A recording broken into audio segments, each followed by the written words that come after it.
My family started out in the Hudson-Rogan area of Colorado. They were my dad's first generation, born in the United States. Our place is comprised of land that we bought from Kevin's family, land that we got from my family, and then land that we purchased from neighbors. Along the way, we've done, terrace work, and we've done water and pipelines. My, specialty would be the farming end of the ranch and the hay production. We have about 5,000 acres total of farm ground. We do about 2,500 acres a year of production, which is generally wheat, hard red winter wheat, and we raise some feed also for the cattle, like triticale, things like that. You have the grazing end of it, and we're a cow-calf operation.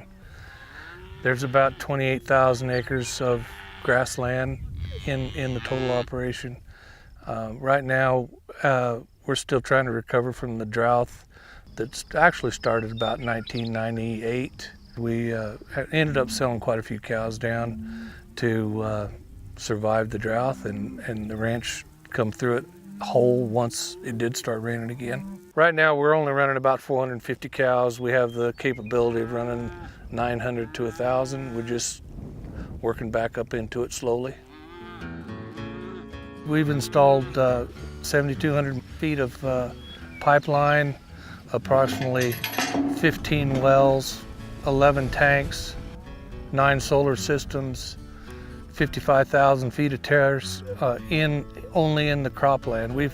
We've terraced our pasture ground also when we see some erosion issues.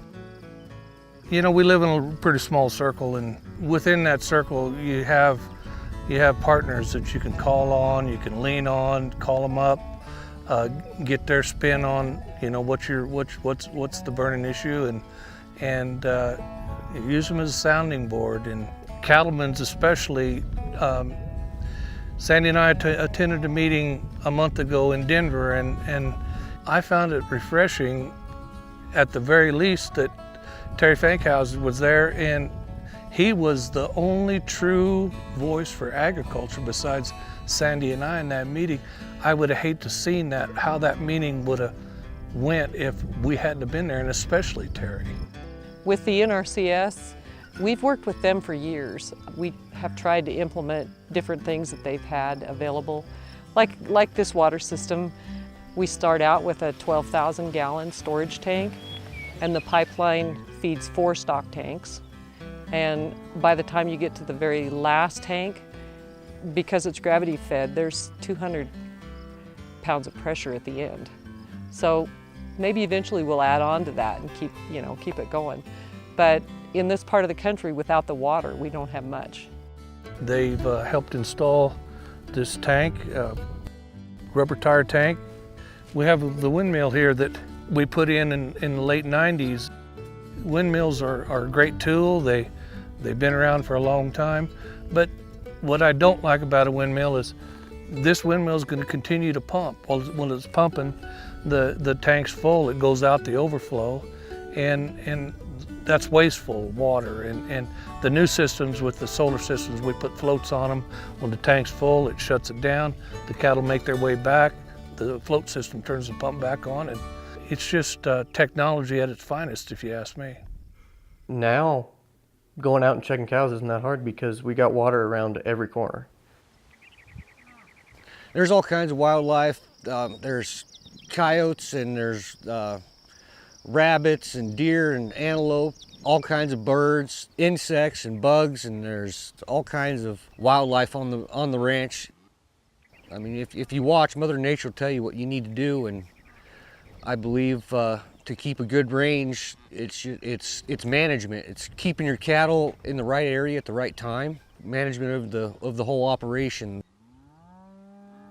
There's a big storm rolling in, I can feel it in my... The first day we were shooting this video, we kind of got cut short because it came in and it rained about 5.5 inches on us. We like to see it rain. We do. That's an awful lot of rain at one time, but it came real nice and easy, and we take it every time we can get it. Trees go real slow, real slow. And so Over the course of Sandy and I's term of running this ranch, we planted thousands of trees. We planted 1,800 trees last week. We try not to overgraze. We do our best. We try to leave at least 50% of the grass standing from one year to the next. That way it seeds, it reseeds itself. Without the production of grass, we don't have any beef.